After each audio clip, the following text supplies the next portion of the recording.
Marie vivait une vie tranquille avec son mari, Paul, dans un appartement confortable au centre-ville.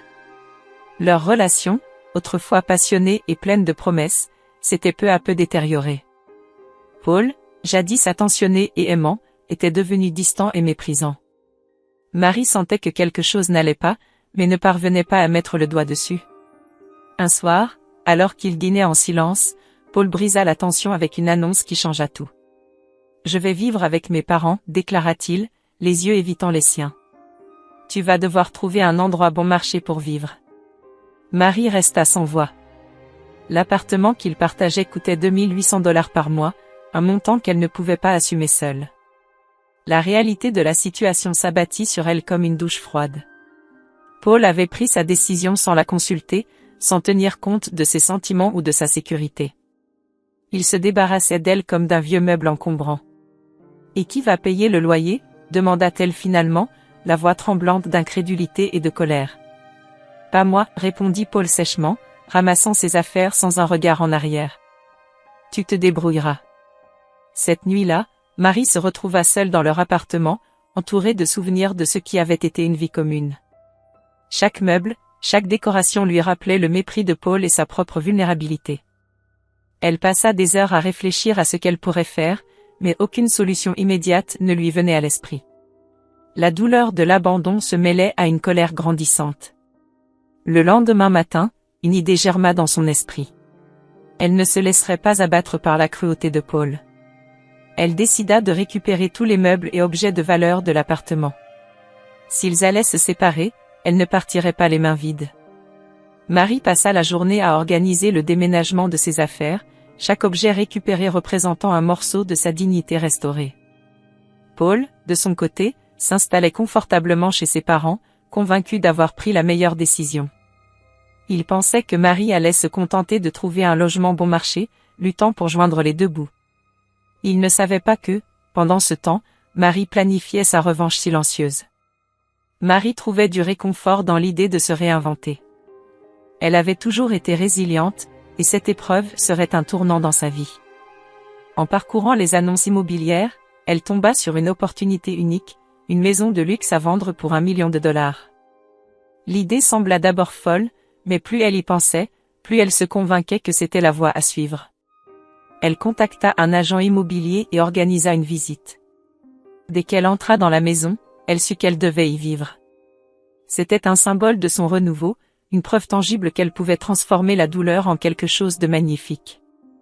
Avec détermination, elle entreprit les démarches nécessaires pour acquérir la maison, utilisant ses économies et prenant des risques calculés. Paul ne se doutait de rien. Il imaginait Marie dans un petit studio modeste, luttant pour s'en sortir. Il ne savait pas qu'en réalité, elle préparait une surprise qui le laisserait sans voix. Une semaine plus tard, Marie emménagea dans sa nouvelle demeure, prête à commencer une nouvelle vie. Elle était impatiente de voir la réaction de Paul lorsqu'il découvrirait la vérité. Marie, sentant la trahison et le mépris de Paul, se retrouvait déterminée à ne pas se laisser abattre. Elle savait qu'elle devait agir rapidement pour ne pas sombrer dans le désespoir. Elle décida de mettre en œuvre son plan de récupérer tous les meubles et objets de valeur de l'appartement. Cette décision n'était pas seulement une question de survie financière, mais aussi une manière de reprendre le contrôle de sa vie et de sa dignité. Elle contacta une entreprise de déménagement. En l'espace de quelques jours, l'appartement était dépouillé de tous les biens qu'elle avait contribué à acquérir au fil des années. Chaque meuble, chaque décoration enlevée de l'appartement représentait une victoire personnelle, une étape vers la restauration de son estime de soi. Paul, bien sûr, n'était pas là pour voir cela. Il était confortablement installé chez ses parents, persuadé d'avoir laissé Marie dans une situation désespérée. Cependant, Marie ne se contentait pas simplement de déménager ses affaires. Elle explorait activement ses options pour trouver une nouvelle maison. Elle savait que trouver un endroit bon marché ne résoudrait pas ses problèmes à long terme. Au lieu de cela, elle cherchait une opportunité qui changerait radicalement sa situation. En parcourant les annonces immobilières, elle tomba sur une maison de luxe mise en vente pour $1 million. Cette maison semblait être un rêve inaccessible, mais Marie décida de saisir cette chance. Elle passa des heures à examiner ses finances et à planifier une stratégie pour acquérir la maison. Grâce à un héritage inattendu qu'elle avait reçu quelques années auparavant et à quelques investissements intelligents, elle réalisa qu'elle pouvait réellement se permettre cette maison, à condition de prendre des risques calculés. Marie contacta un agent immobilier et organisa une visite de la maison. Dès qu'elle mit les pieds à l'intérieur, elle sut que c'était l'endroit où elle voulait vivre. Chaque pièce respirait le luxe et la sophistication, un contraste frappant avec la situation dans laquelle Paul pensait l'avoir laissée. Avec une détermination renouvelée, Marie entreprit les démarches nécessaires pour acheter la maison. Elle consulta des avocats, signa des contrats, et finalement, elle devint la propriétaire de cette somptueuse demeure.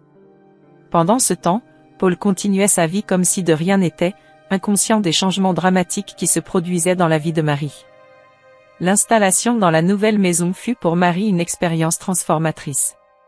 Elle passa ses journées à aménager chaque pièce, à ajouter des touches personnelles qui rendaient cet espace véritablement sien. La maison, avec ses vastes espaces et ses équipements de luxe, représentait non seulement un nouveau départ, mais aussi une revanche silencieuse contre l'indifférence de Paul. Chaque soir, Marie se détendait dans le salon spacieux, contemplant le chemin parcouru en si peu de temps. Elle était fière de la façon dont elle avait réussi à transformer une situation désespérée en une opportunité de croissance personnelle et de succès. Paul, de son côté, ne se doutait toujours de rien. Il vivait dans l'illusion que Marie luttait pour joindre les deux bouts, sans savoir qu'elle préparait une surprise qui le laisserait sans voix. Marie savait que la confrontation était inévitable. Elle était prête à faire face à Paul et à lui montrer la femme forte et résiliente qu'elle était devenue. Chaque jour passé dans sa nouvelle maison de luxe renforçait sa détermination à reprendre le contrôle de sa vie et à prouver à Paul qu'il l'avait sous-estimée. Elle attendait avec impatience le moment où il découvrirait la vérité, savourant d'avance sa réaction. La transformation de Marie, désormais installée dans sa maison de luxe, se poursuivait. Elle ressentait une nouvelle énergie, une détermination à se réinventer et à profiter de sa nouvelle vie. La maison, avec ses vastes pièces et ses finitions élégantes, devenait un reflet de sa propre renaissance. Chaque jour, elle ajoutait des touches personnelles, créant un espace qui lui appartenait pleinement. Marie s'immergea dans ce nouveau monde de luxe avec une aisance surprenante. Elle prit des cours pour mieux comprendre la gestion de son patrimoine, s'entoura de conseillers financiers et développa des compétences en investissement. Son héritage et ses investissements précédents lui avaient donné un tremplin, mais elle voulait assurer sa sécurité financière à long terme. Elle prit des risques calculés et fit des placements judicieux qui commencèrent à porter leurs fruits. Ses journées étaient remplies de nouvelles activités. Elle rejoignit des clubs sociaux exclusifs, assista à des événements caritatifs et fit des rencontres influentes. Ce réseau lui ouvrit des portes qu'elle n'aurait jamais imaginé franchir. Au fil du temps, Marie devint une figure respectée dans ce cercle élitiste. Elle noua des amitiés sincères et trouva du soutien auprès de personnes qui comprenaient sa situation et l'encourageaient à aller de l'avant. Cette nouvelle vie ne se limitait pas à l'aspect financier et social.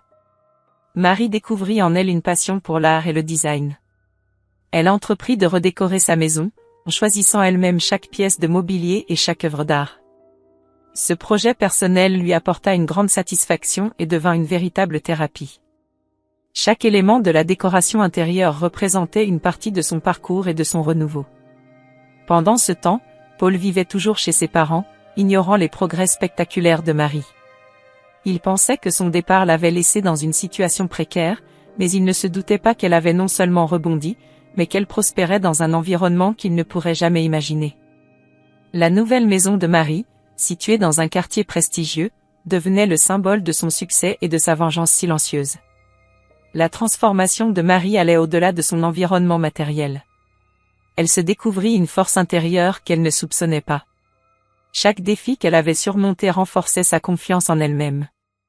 Elle se rendit compte qu'elle était capable de bien plus que ce qu'elle avait cru possible. Cette prise de conscience la rendait encore plus déterminée à réussir et à savourer chaque moment de sa nouvelle vie. Marie s'ouvrait également à de nouvelles perspectives personnelles. Elle n'était plus définie par sa relation avec Paul. Elle explorait ses propres passions et ses intérêts, envisageant même de reprendre ses études ou de lancer sa propre entreprise. Cette période de transition devenait une opportunité de redécouverte et de croissance personnelle. L'entourage de Marie remarquait son épanouissement. Ses amis et nouveaux contacts la voyaient comme une femme forte, indépendante et résiliente. Ils l'encourageaient à poursuivre ses rêves et à ne jamais regarder en arrière. Cette reconnaissance et ce soutien lui donnaient encore plus de courage pour affronter l'avenir. La semaine passait rapidement et Marie se sentait de plus en plus à l'aise dans sa nouvelle vie. Chaque jour était une victoire sur son passé, une affirmation de sa capacité à surmonter les obstacles. La confrontation inévitable avec Paul se rapprochait, mais elle ne la redoutait plus. Au contraire, elle l'attendait avec impatience, prête à lui montrer à quel point elle avait changé et à quel point il l'avait sous-estimée. Marie savourait chaque instant dans sa maison de luxe, consciente que chaque succès et chaque bonheur était une forme de revanche sur le mépris de Paul. Elle se préparait pour le moment où il découvrirait la vérité, sachant que sa réaction serait la validation ultime de tout ce qu'elle avait accompli. Une semaine après son emménagement dans la maison de luxe, Marie était enfin prête à affronter Paul. Il était temps pour lui de découvrir la vérité sur la nouvelle vie de Marie. Elle savait que cette confrontation serait un moment crucial, une chance de montrer à Paul qu'elle n'était plus la femme vulnérable qu'il avait laissée derrière lui. Un soir, alors qu'elle se détendait dans son salon spacieux, entourée de meubles somptueux et d'œuvres d'art élégantes, elle reçut un message de Paul. Il souhaitait passer récupérer quelques affaires personnelles qu'il avait laissées chez eux. Marie lui répondit calmement, lui donnant l'adresse de sa nouvelle maison sans révéler la nature de sa nouvelle situation. Paul arriva le lendemain soir, s'attendant à trouver Marie dans un petit appartement modeste. Lorsqu'il se gara devant la maison de luxe, il resta figé, incrédule. Il vérifia l'adresse une nouvelle fois, pensant qu'il y avait une erreur. Mais non, c'était bien là. Il s'avança vers la porte d'entrée, hésitant, et sonna. Marie ouvrit la porte avec un sourire serein. « Bonsoir, Paul, dit-elle, l'invitant à entrer. Paul entra, les yeux écarquillés, regardant autour de lui avec étonnement. « C'est ta maison ?» demanda-t-il, incapable de cacher sa surprise. « Oui, c'est ma maison maintenant » répondit Marie calmement.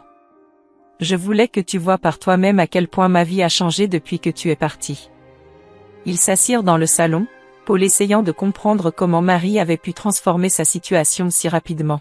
« Comment as-tu fait ça ?» demanda-t-il finalement, la voix teintée de frustration et de curiosité. Marie raconta son parcours avec assurance. Elle expliqua comment elle avait utilisé ses économies et ses investissements pour acheter la maison, comment elle s'était réinventée et avait trouvé un nouveau cercle social qui l'avait soutenue.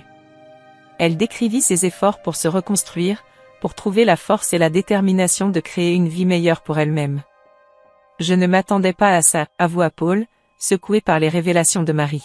« Je pensais que tu serais en difficulté. » « Tu pensais mal », répliqua Marie avec une fermeté tranquille. « Tu m'as sous-estimé, Paul. Et je voulais que tu vois que je suis bien plus forte que tu ne le croyais. » Paul baissa les yeux, visiblement troublé. « Je suis désolé, Marie. Je ne savais pas. »« Ce n'est pas une question de savoir », l'interrompit Marie. « C'est une question de respect. Tu m'as abandonné sans un regard en arrière, en pensant que je n'étais rien sans toi. Mais regarde-moi maintenant. J'ai réussi à transformer ma vie, et je suis plus heureuse et plus épanouie que jamais. » Paul resta silencieux, réalisant l'ampleur de son erreur. Il tenta de plaider pour une réconciliation, mais Marie l'arrêta. « Je n'ai plus besoin de toi, Paul. J'ai trouvé ma propre force, ma propre voie. Je ne vais pas revenir en arrière. » Cette confrontation marqua un tournant définitif pour Marie. En voyant la réaction de Paul, elle sentit une libération totale. Elle avait prouvé à elle-même, et à lui, qu'elle était capable de surmonter n'importe quel obstacle et de prospérer. Paul quitta la maison, l'esprit embrouillé par ce qu'il venait de découvrir. Marie, quant à elle, se sentit en paix, sachant qu'elle avait tourné la page sur cette partie de sa vie. Elle était prête à embrasser pleinement son avenir, sans regret et avec une confiance renouvelée. Cette confrontation n'était pas seulement une revanche contre Paul, mais aussi une affirmation de la nouvelle vie de Marie. Elle était désormais libre, indépendante et prête à continuer à grandir et à prospérer, peu importe les défis à venir. Après la confrontation avec Paul, Marie ressentit un profond sentiment de libération. Elle avait enfin tourné la page sur cette relation toxique et se sentait prête à embrasser pleinement sa nouvelle vie. Chaque jour qui passait dans sa maison de luxe renforçait sa détermination à continuer à évoluer et à prospérer. Paul, de son côté, avait du mal à accepter la réalité. Il était choqué et humilié de voir à quel point Marie avait réussi sans lui. Il tenta à plusieurs reprises de la contacter, cherchant à se réconcilier et à regagner sa confiance. Mais Marie resta ferme dans sa décision. Elle savait qu'elle méritait mieux et qu'elle n'avait plus besoin de Paul dans sa vie. Pour Marie, cette période marquait le début d'une nouvelle ère. Elle continua à développer ses compétences en investissement et à élargir son réseau social. Ses nouveaux amis et contacts la soutenaient dans ses projets et l'encourageaient à poursuivre ses rêves. Marie envisagea même de lancer sa propre entreprise, une idée qui lui tenait à cœur depuis longtemps. Forte de ses nouvelles compétences et de son réseau, elle était prête à relever ce défi. Sa maison devint un véritable havre de paix et de créativité. Elle y organisa des événements, des dîners et des soirées caritatives, attirant des personnes influentes et bienveillantes. Chaque rencontre et chaque projet lui apportait de nouvelles opportunités et renforçait sa position dans ce cercle élitiste. Sur le plan personnel, Marie se sentait plus épanouie que jamais. Elle redécouvrit des passions qu'elle avait mises de côté pendant sa relation avec Paul. Elle se mit à peindre, à écrire et à voyager. Chaque nouvelle expérience enrichissait sa vie et lui permettait de se reconnecter avec elle-même. Elle savourait cette liberté retrouvée et l'indépendance qu'elle avait gagnée. La transformation de Marie ne passa pas inaperçue. Ses amis et ses proches la voyaient comme une source d'inspiration, une preuve vivante que la résilience et la détermination pouvaient transformer même les situations les plus désespérées. Ils l'admiraient pour sa force et son courage, et elle devint une figure respectée et aimée dans son nouveau milieu. Paul, quant à lui, se retrouvait face aux conséquences de ses actions. Il comprit que son mépris et son abandon avaient libéré une force en Marie qu'il n'avait jamais imaginée. Il réalisa qu'il avait perdu quelqu'un de précieux et tenta de se racheter, mais il était trop tard. Marie avait évolué bien au-delà de leur ancienne relation et ne souhaitait plus regarder en arrière. La vie de Marie, désormais remplie de succès, de bonheur et de nouvelles opportunités, lui offrait une paix intérieure qu'elle n'avait jamais connue auparavant. Elle savait que chaque épreuve qu'elle avait traversée l'avait rendue plus forte et plus résiliente. Elle était prête à affronter l'avenir avec confiance et détermination. En conclusion, la revanche de Marie n'était pas seulement une victoire sur Paul, mais une affirmation de sa propre valeur et de ses capacités. Elle avait prouvé à elle-même et au monde qu'elle était capable de transformer la douleur en pouvoir, de la trahison en triomphe. Sa nouvelle vie de luxe et de succès était le symbole de sa résilience et de sa force intérieure. Marie regarda vers l'avenir avec optimisme, consciente que chaque jour était une nouvelle opportunité de grandir et de prospérer. Elle était prête à écrire le prochain chapitre de sa vie, confiante et déterminée à continuer à se réinventer et à atteindre de nouveaux sommets. La revanche du luxe était complète, et Marie en était la reine incontestée. Si vous avez suivi jusqu'ici, abonnez-vous à la chaîne pour plus d'histoires émouvantes et captivantes comme celle-ci.